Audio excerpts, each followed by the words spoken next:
अरे चुप कर, शर्म तो तेरे को आनी चाहिए। आज बचाऊंगा, कल कौन बचाने आएगा तेरे को?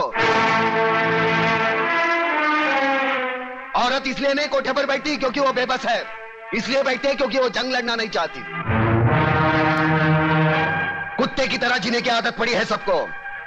अरे इज्जत से जीना है तो खुद लड़ना सीखो। ऊपर वाले ने हाथ दिया है, लगे फैलाने, मुंह दिया है, लगे गिड़गिड़ाने, बचाओ बचाओ। कौन आएगा? अरे दांत सिर्फ खाने चबाने के लिए नहीं है, काटो उसको। अरे वो डंडा उठा, फोड़ दे उसका सर, हम तमाशा देखेंगे। क्यों कलमौली भाई?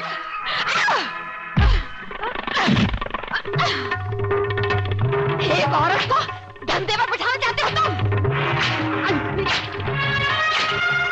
छोड़ो जी तुम लोगों को, कमीने, कुत्ते,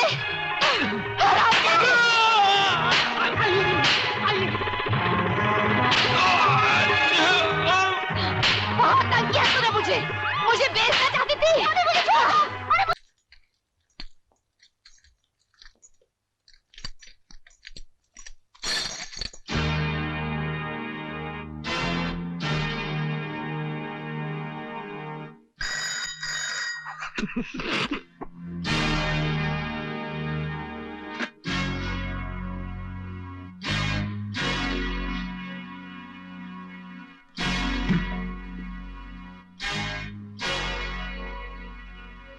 लोहे की जंजीर में तो शेरों को बांधा जाता है, इन मासूम मुजरिमों को नहीं, जो बुज़दिलों की तरह रात के अंधेरे में गुनाह करते हैं और दिन के उजाले में मुंह छुपा लेते हैं। जेलर साहब, ये आपकी आवाज सचमुच ही आपकी बहादुरी की निशानी है या हमारे नाम की दहशत? दहशत? राणा प्रताप सिंह उस सरहद का नाम है जहां दहशत भी पहुंचकर दम तोड़ देती है। लगता है आपने हमारा रिकॉर्ड नहीं पढ़ा। हम वो तेजाब हैं जो लोहे की सलाखों को भी जलाकर राख कर देते हैं। हमें यहां से भागने से कोई नहीं रोक सकता। अगर तुम्हें भागने के लिए सारा जेल भी कहेगा तो तुम भाग नहीं सकोगे। आप भागने की बात कर रहे हैं? अगर आप कहें तो हम अकेले नहीं, पूरी जेल को साथ में लेकर भाग जाएं। यप। हवाओं के टकराने से पहाड़ में सुराख नहीं हुआ करते, फिर भी हमें तुम्हारा यह अंदाज पसंद आया। ये हमारा वादा रहा कि तुम्हें भागने के लिए ऐसा मैदान देंगे कि तुम भागते भागते थक जाओगे, लेकिन मैदान खत्म नहीं होगा। और जब नजर उठाकर ऊपर देखोगे तो राणा प्रताप सिंह तुम्हारे सामने कानून की मजबूत दीवार की तरह खड़ा होगा। बंद कर दो इन्हें। ना तलवार की धार से, ना गोलियों की बौछार से। बंदा डरता है तो सिर्फ परवरदिगार से।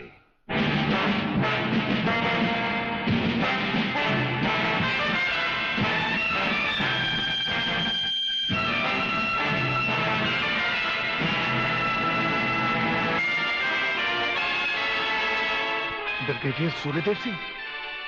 अच्छा, तो यही है तुम्हारा ब्रिगेडियर सूर्यदेव सिंह। ढूंढ डालो इसे। खबरदार, कोई हिलेगा नहीं। हमारे कमांडोज ने तुम्हारे सब साथियों को घेर रखा है। स्वामी जी, जरा अपने पीछे भी नजर डालो। ये कमांडो बड़ा खतरनाक है। तुम्हारा बाप है, पत्ता हिलने से पहले ही पेड़ काट डालता है। तुम्हारी भलाई अब इसी में है कि बिना हिले जुले खामोश खड़े रहो।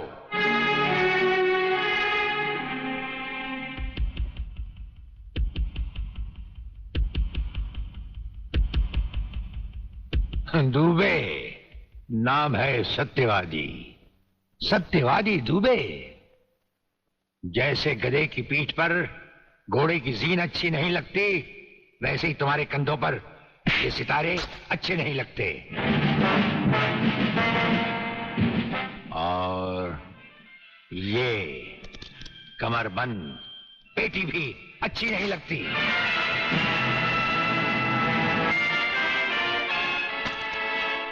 अब वो कसम याद करो जो तुमने खाई थी ये वर्दी पहनने से पहले।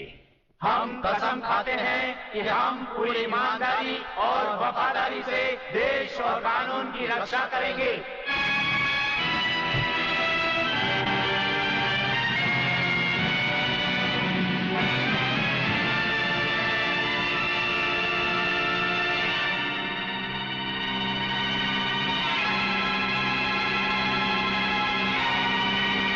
हम तुम्हें सिर्फ ये बताने आए हैं कि अगर तुमने तिरंगे के खिलाफ कोई भी कदम उठाया तो हम तुम्हें वो मौत देंगे जो ना तो किसी कानून की किताब में लिखी होगी और ना ही कभी किसी मुजरिम ने सोची होगी।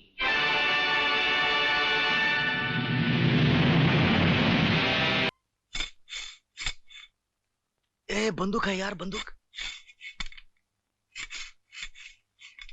नमस्ते सर। तुम दोनों यहां? सर वो तू बोलना यार। सर हम आपसे अकेले में बात करना चाहते हैं।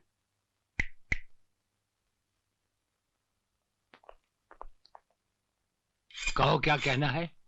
सर हम दोनों को 4 दिन की छुट्टी चाहिए। तुम्हें 4 दिन की छुट्टी चाहिए? कुछ गलत बोल दिया क्या? गलत ही बोलता है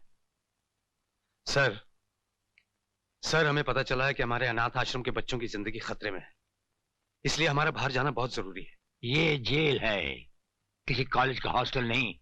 जब चाह वार्डन से जाने की इजाजत ले ली। हम जानते हैं सर, लेकिन हम दोनों का जाना बहुत जरूरी है। ये कानून के खिलाफ है, हम इसकी इजाजत नहीं दे सकते। तुम अपने काम की ड्यूटी पर वापस जाओ। सर आप हमें अच्छी तरह जानते हैं, लेकिन हम आपकी इज्जत करते हैं, इसलिए आपसे इजाजत मांगने आए हैं। वरना अब तक तो कब के जेल से भाग गए होते। तुम दोनों दिल के अच्छे हो इसलिए हमने सुन लिया, वरना हमारे सामने ऐसी बात करना तो दूर, सिर्फ सोचने वाले को ही छत से उल्टा टांग दिया जाता है।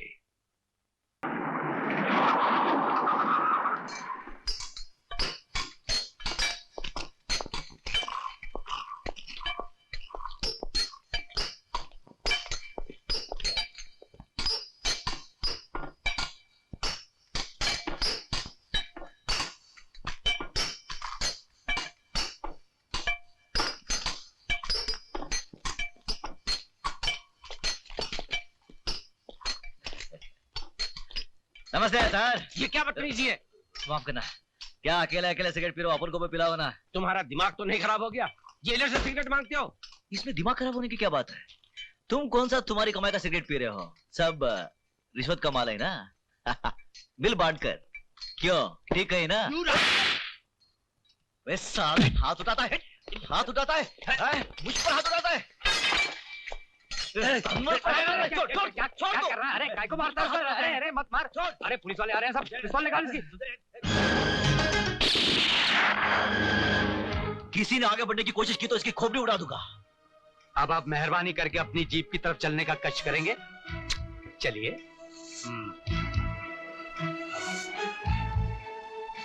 खबरदार।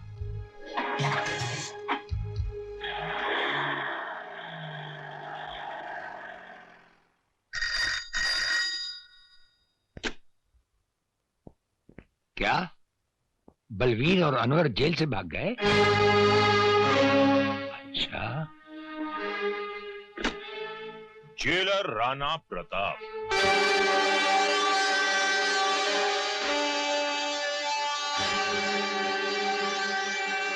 राणा प्रताप, वो राणा प्रताप जिसकी इजाजत के बगैर उसकी जेल से हवा भी नहीं गुजर सकती।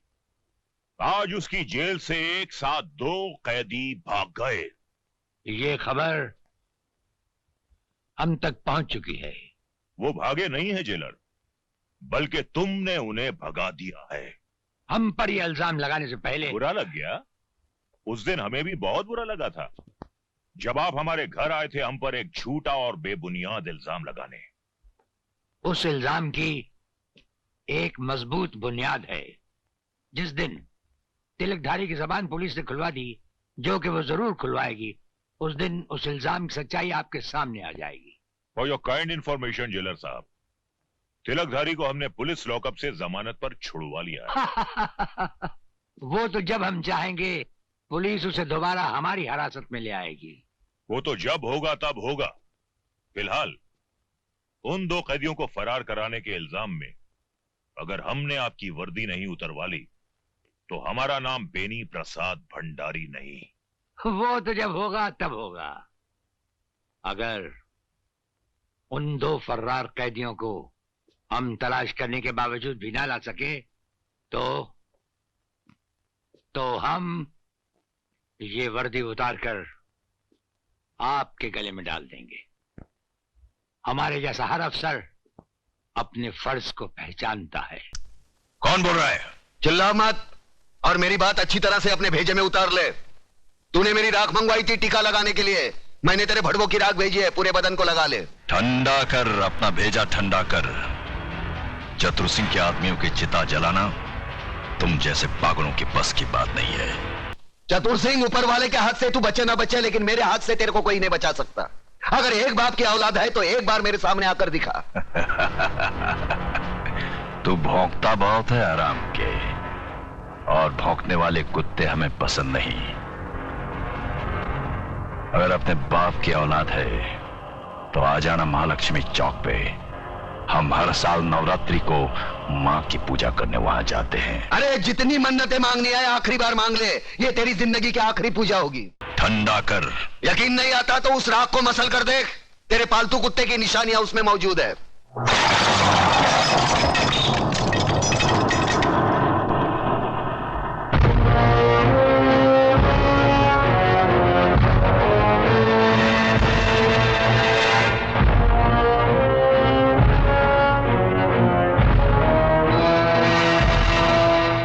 हराम के, तूने जलती हुई आग में हाथ डाला है। हम तुम्हें ऐसे जलाएंगे कि तेरे चाहने वालों को गंगा में बहाने के लिए तेरी राख भी नसीब नहीं होगी। अरे मुझे जलाने की बात छोड़, मैं तो तुझे ऐसी मौत मारूंगा ना तो तुझे जमीन नसीब होगी ना आसमां।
कौन हो तुम?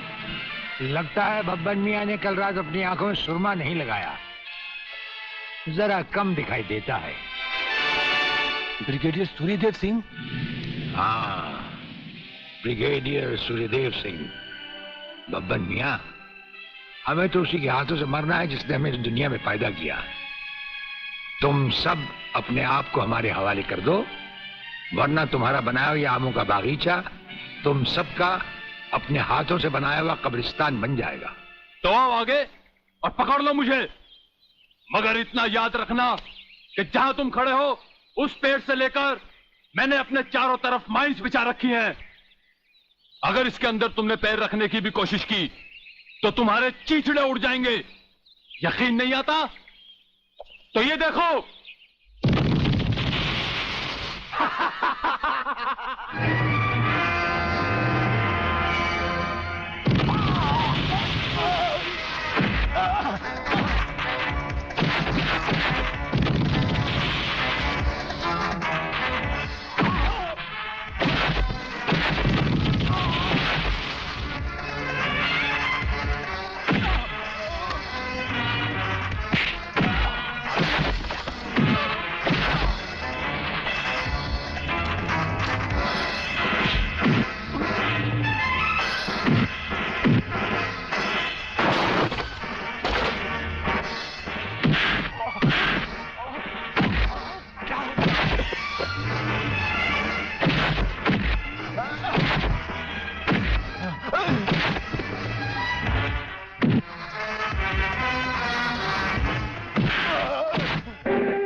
सर, ये लिस्ट उन लोगों की है जिन्हें आपसे मिलना है।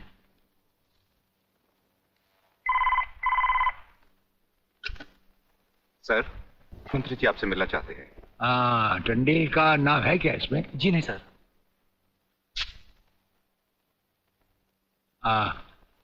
आज तो हम अपना एक एक मिनट दूसरों को दे चुके हैं, दम लेने की भी फुर्सत नहीं होगी। ऐसा करो, मंत्री जी को कल दोपहर के बाद की कोई भी अपॉइंटमेंट दे दो। Okay sir. Sir, you can't meet him today. अरे अंग्रेजी को मारो गोली और हिंदी में समझो। इस राज्य के मंत्री से मिलने के लिए उसके पास वक्त नहीं है। मैं पूछता हूँ वो हमारी खाता है या हम उसकी? इसमें आपकी और हमारे खाने की बात कहां से आ गई? ओह, तो ये है ब्रिगेडियर। आप यहां अचानक आ पधारे हैं और हम आज का सारा वक्त औरों को दे चुके हैं। आखिर हम सब जनता ही के तो सेवक हैं। कुर्सी मिलने पर ये समझ लेना कि सारी सरकार आप ही की है, इसे हम कैसे मान लें? आप मुझे ये न समझाएं कि सरकार किसकी है। आप सिर्फ इतना समझिए कि आप एक सरकारी नौकर हैं और आपके सामने खड़ा हुआ ये इंसान इस राज्य का मंत्री है। खादी के कपड़े पहनने से और टोपी लगा लेने से कोई महात्मा गांधी नहीं बन जाता। और सुनिए, हमें नेताओं की भाषा ना तो पहले समझ आई थी और ना कभी आएगी। भाषा छोड़ो ब्रिगेडियर, मैं जो आपसे कहना। आपने जो कुछ भी कहना है कल कह लीजिएगा। आपकी अपॉइंटमेंट नोट करवा दी गई है। और एक बात ये भी याद रखिए कि हमसे बगैर अपॉइंटमेंट के कोई नहीं मिल सकता। और जहां तक हमारा ताल्लुक है, हम किसी से भी किसी वक्त भी कहीं भी मिल सकते हैं, हमारा जब दिल चाहे। शायद आपने वो लेटर नहीं पढ़ा जो सेंट्रल गवर्नमेंट ने आपको भेजा है। उसमें खासुल खास ऑर्डर है कि हमारे किसी भी काम में कोई भी दखल अंदाजी नहीं कर सकता। नमस्कार। नमस्कार।